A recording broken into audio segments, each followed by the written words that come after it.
Hola a todas y todos, mi nombre es Alberto Enríquez y como miembro de la comunidad de profesores del Centro Universitario Immanuel Kant, utilizo este espacio para manifestar mi indignación y dar cuenta mi postura ante los hechos que se suscitaron en Iguala con los estudiantes de Ayotzinapa. Bueno, les habla el profesor Francisco Javier Castillejos, académico del Centro Universitario Immanuel Kant. ¿Qué tal? Soy el maestro Miguel Bautista. Yo soy María Rosa de los Santos Aurepuche, trabajo para el Tribunal Superior de Justicia del Distrito Federal como perito en psicología forense. Hola, soy Yasmin Sabugal, estudiante del CUEC. Hola, soy Fernando Echeverri, soy psicoanalista y profesor de la licenciatura en el Centro Universitario Immanuel Kant. Soy maestro de psicología, ¿verdad? Soy psicólogo de profesión y de formación soy psicoanalista. Bueno, pues estamos acá como para dar algunas puntualizaciones de este asunto de Iguala, Ayotzinapa. La primera impresión que me da de esto es que durante mucho tiempo en México hemos estado escuchando sobre diversos hechos relacionados con la violencia que en este momento creo yo que están llegando a un punto de crisis. Como ciudadano mexicano, donde directamente es la indignación y la rabia y de algún modo, por curioso que parezca, la sorpresa. Es decir, todo como se ha venido construyendo parece una película de horror. Y porque no podemos evitar el tema, las noticias que hemos recibido, al menos lo que sabemos sobre lo que ocurrió en Guerrero, pues nos han dejado horrorizados, enojados, indignados, y de alguna forma como país pues estamos juntos en esto. Ha sido un hecho atroz que ha dañado a la sociedad y que realmente es un crimen de Estado, ¿verdad?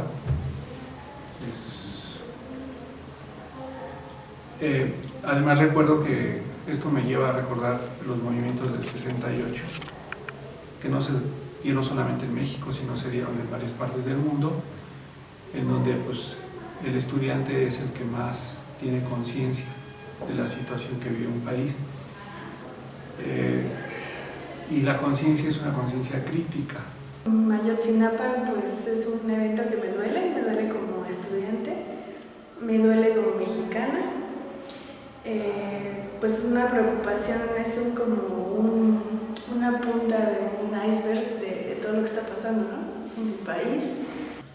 Y eso me parece que sigue siendo un discurso siniestro, macabro, un manejo político aterrador de la información que sigue evadiendo la autoridad de las instituciones y que indudablemente nos sigue convocando.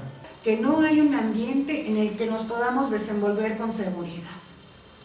Que eso sí es real en cada uno de nosotros.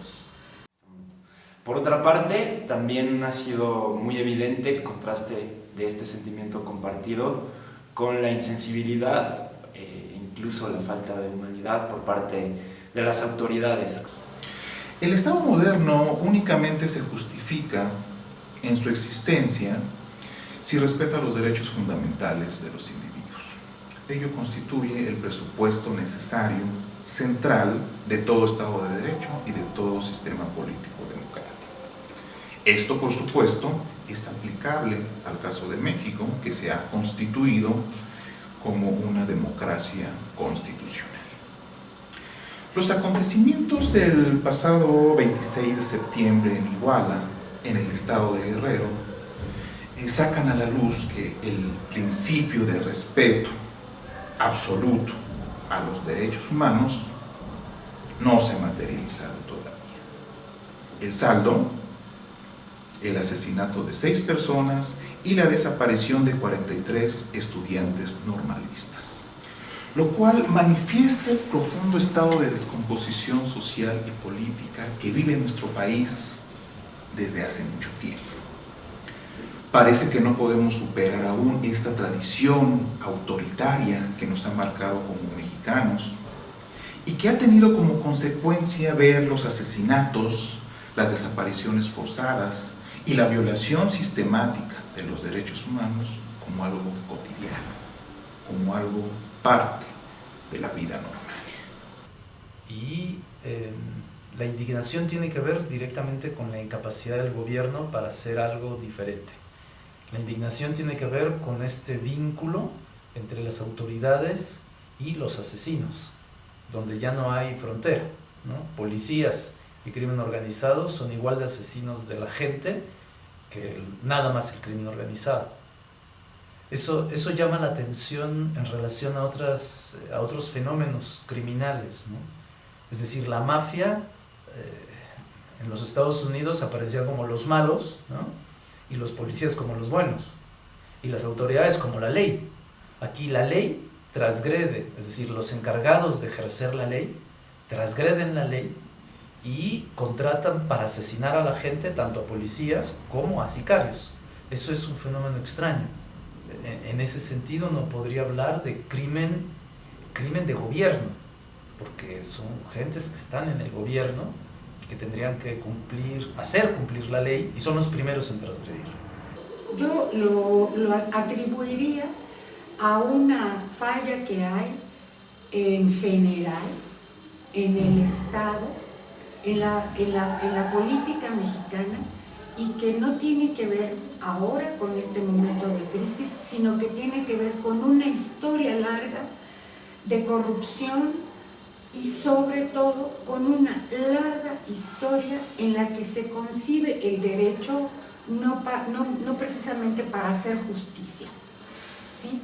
Y en la que el derecho de alguna forma se va acomodando o se va adaptando a ciertas necesidades, y en las que hay impunidad, y en las que hay personajes de la política, personajes de cualquier partido, o personajes incluso hasta dentro de la religión, que están involucrados tanto en un sentido como en otro.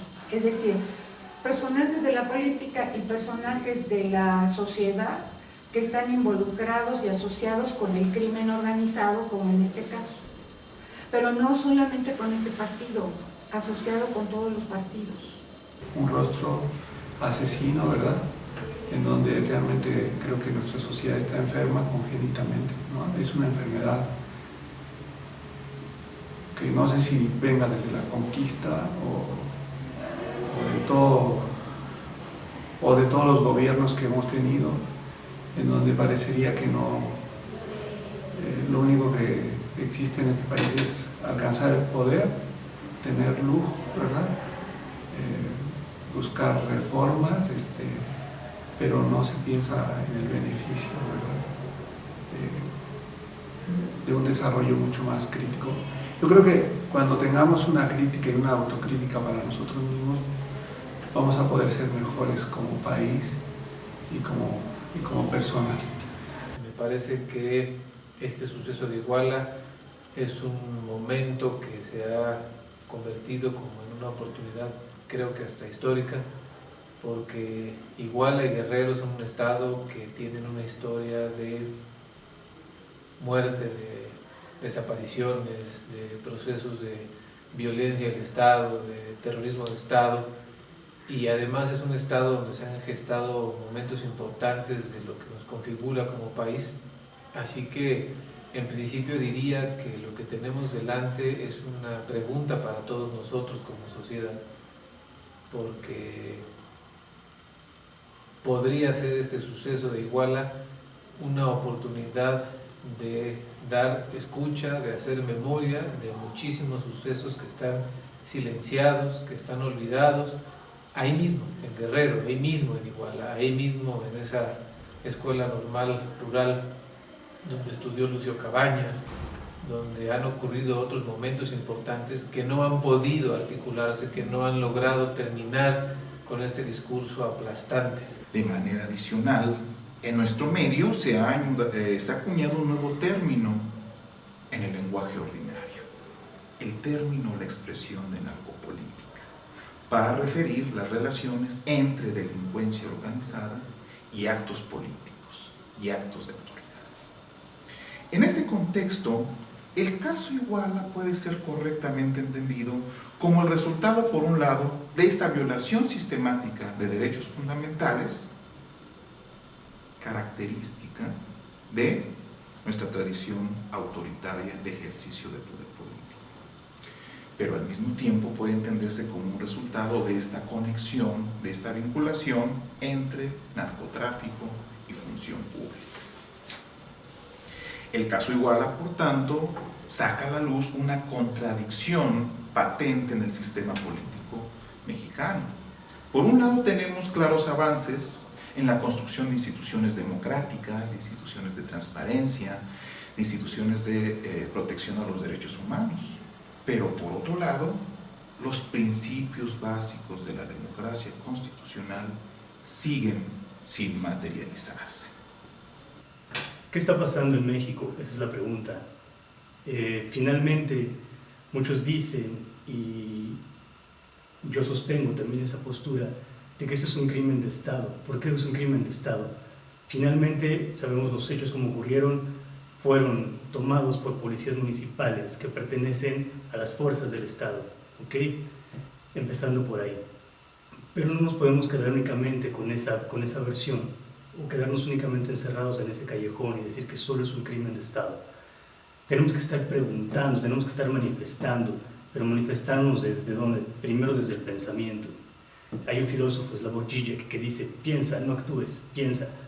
Finalmente, antes de actuar tendríamos que pensar qué es lo que estamos haciendo. Primero que nada en las manifestaciones sociales a las cuales yo los invito.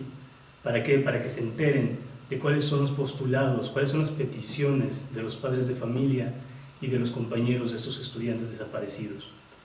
Ahora bien, para que se informen directamente de la viva voz de ellos y no por los medios de comunicación masiva que, como sabemos, están completamente tergiversados y manipulados por el gobierno. ¿Okay? Y tercero, los invito a cada uno de ustedes como estudiantes, como profesores y en general a la sociedad civil a que hagamos conciencia desde el pensamiento y la reflexión de qué es lo que hemos estado haciendo durante décadas para que hayamos llegado a este sitio en el que se encuentra México, en esta situación actual. Me parece que tenemos que hacer algo como obligación, ya no como convicción, sino como obligación. No podemos dejar que nos rebase la indiferencia, porque nos puede rebasar tanto que podemos ver al de al lado morir y no pasa nada, ¿no? Me parece que este suceso nos ha evidenciado como nuestra realidad más cruda. Es un momento atroz que quizás pone a prueba toda nuestra posibilidad de comprender, de representar, de digerir, de hacer algo frente a esto del orden de lo traumático, de lo insoportable, de lo innombrable. La normal de Ayotzinapa tiene que ver con un sistema educativo mexicano muy lastimado, donde la universidad del Estado tiene un lugar fundamental y donde estas normales rurales tienen en la comunidad un papel importantísimo. Los muchachos de allá tienen prácticamente tres opciones: o vincularse al narcotráfico, o ser maestros, o seguir cultivando una tierra totalmente triste y seca. Es decir, la normal de Ayotzinapa es una opción para gente muy lastimada económicamente, de una zona de México bastante pobre y que ha generado un movimiento político desde los años 70, ¿no? De esa región viene Genaro Vázquez, de esa región viene Lucio Cabañas, eran maestros normalistas. No es nada más que asesinan a unos muchachos. son muchachos vinculados a México, digamos el México lastimado, que quiere abrirse espacio en el campo de la educación. Eso es del lado del ciudadano. El caso Iguala no es un caso aislado, está vinculado, está coludido con una serie de acontecimientos que han marcado la historia reciente de México y que desgraciadamente han sido los señalamientos de la presión internacional los que han sacado a la luz una y otra vez. ¿Qué decir de las indicaciones de la Organización de las Naciones Unidas, de la Corte Interamericana de Derechos Humanos y recientemente de Human Rights Watch, donde parecería ser que la política mexicana se basa en el concepto no democracia, no de constitucionalismo, sino de impunidad? Nuestro país ha sido balaceado, expurgado, matado, ¿verdad? Está matando a las mejores conciencias que podríamos esperar los profesores que existieran en los alumnos, ¿verdad? Estamos matando el futuro de una nación, estamos matando a los educadores, porque a los gobiernos no les interesa más que ir hacia adelante. Y esta es pues la consecuencia del progreso, ¿no? Que ya mostró su verdadero rostro. El verdadero rostro es borrar toda forma de crítica y de que nadie respingue por la desigualdad, ¿no? Así que me parece que lo que tenemos allí, todos nosotros, todo el país, es una posible oportunidad quizás de, a través de la exigencia de rendición de cuentas, de justicia, de que este suceso no quede olvidado, de que no quede impune, de que no quede silenciado, tendríamos así la posibilidad de dar memoria, de dar escucha, de dar sentido, de dar significado a muchos otros sucesos que ahí mismo están olvidados. Entonces yo creo que el psicoanálisis tiene la obligación ética y política de pensar la cuestión de la crueldad, que es un más allá de la pulsión de muerte. En la crueldad se vincula la pulsión de muerte con el poder. Es decir, no es lo mismo que alguien, digamos, asesine por dinero o por cuestiones ideológicas o raciales, que ya son cosas muy fuertes, a que alguien asesine de modo tal que se ejerza un poder sobre quien se asesina. Yo creo que en el caso de Ayotzinapa se genera un fenómeno muy parecido al nazismo. Agamben decía que después de los campos de exterminio nazi, ninguna posición sobre la política podía pensarse sin hacer referencia a eso. Yo no pensaba en algunos fenómenos que era como complicado, pero en esto de Ayotzinapa me parece que es pertinente el señalamiento de Agamben. Si nos damos cuenta, asesinar a 43 jóvenes, primero desaparecerlos, y luego asesinarlos como los asesinan. Hoy sabemos que los meten en camiones, 15 muchachos llegaron muertos, asfixiados, sobre los cuerpos de sus propios compañeros. Es decir, ¿de qué orden es eso? No es nada más violencia, no es nada más asesinato, es del orden de una crueldad que sorprende por lo sórdido, ¿no? Bueno, la pregunta que todos tenemos es ¿qué podemos hacer? Que, por supuesto, que para la sociedad civil creo es muchísimo. La tarea que tenemos por delante es difícil y va a tomar mucho tiempo, creo. Pero me parece que lo primero que tenemos que hacer es resistir a la tentación de volver a la normalidad, porque pues precisamente la normalidad, que es el Estado, es responsable, como se ha dicho en las marchas, ¿no? Entonces, al menos resistir esa tentación de que las cosas vuelvan a la normalidad muy pronto. Llevamos más de 6 años, 8 años, donde tenemos 140,000 muertes, muchísimas más de las que tuvo una dictadura, por ejemplo en Argentina o en Chile. ¿Okay? Entonces la situación del país es crítica. Finalmente lo que requerimos desde los centros universitarios, desde las escuelas, es comenzar a reflexionar desde las aulas con nuestros estudiantes y finalmente que los estudiantes se comprometan justamente para que esto no siga ocurriendo. Y que entonces pudiéramos articularnos de manera suficiente como para que todos los agentes sociales y participativos de la comunidad y del país pudiéramos trabajar en función de algunos objetivos muy concretos para no permitir ser diluidos una vez más, fragmentados, asustados, aterrorizados, y que logremos la consecución de hechos específicos, en principio la rendición de cuentas, y en segundo poner elementos que abran la puerta de un verdadero cambio político de fondo en el país. Y por un lado está toda la parte de la cuestión social, en la que tendríamos que hablar o tendríamos que intervenir para que pues cada quien haga su trabajo, entre otros, para que la ley funcione verdaderamente como para restringir las actividades ilícitas, y en las que la ley no sea la cómplice de todas las personas que van a quedar sin un verdadero castigo a los actos ilícitos que han cometido, por un lado, ¿no?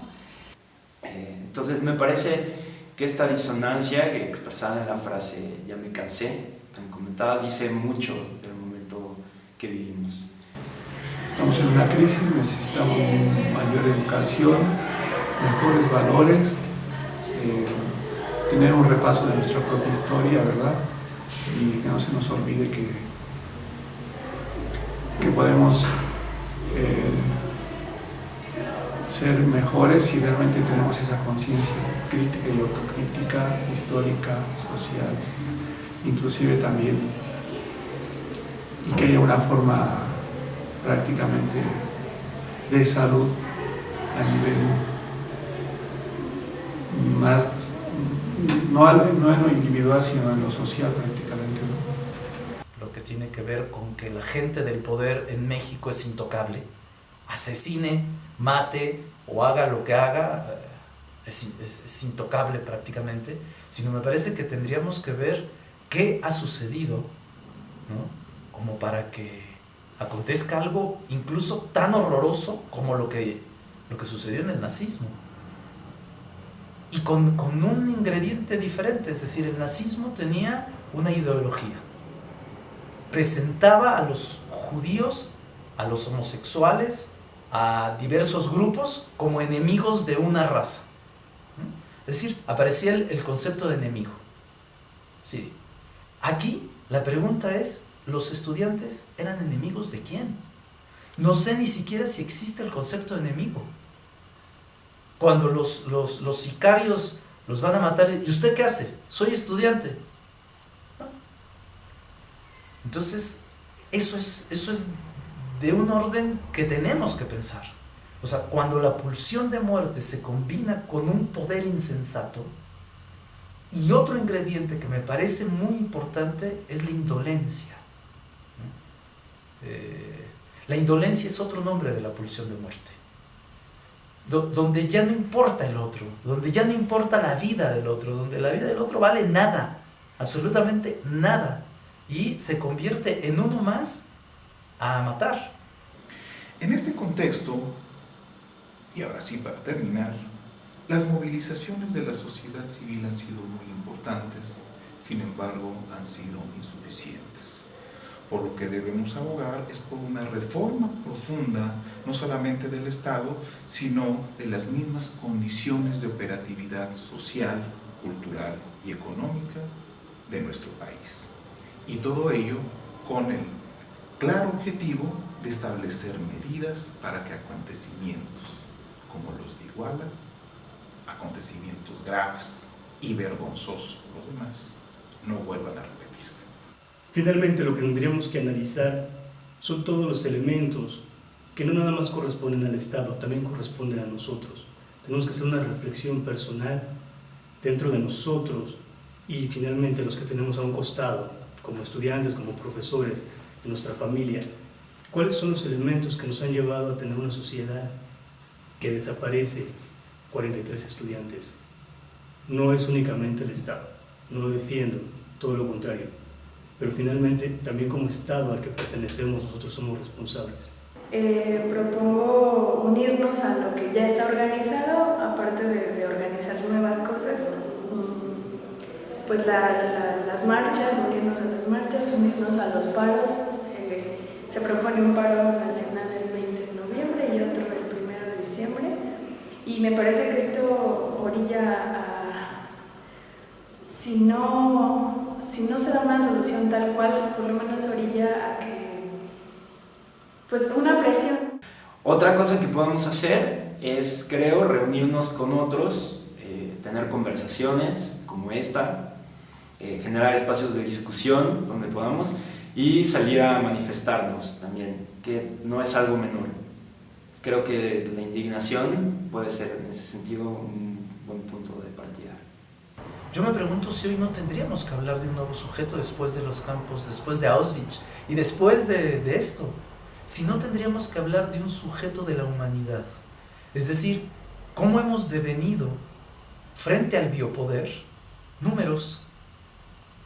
5 millones de judíos asesinados en los campos de exterminio, 425,000 asesinados en México en la guerra contra el narcotráfico, 286 mujeres asesinadas por crímenes de género.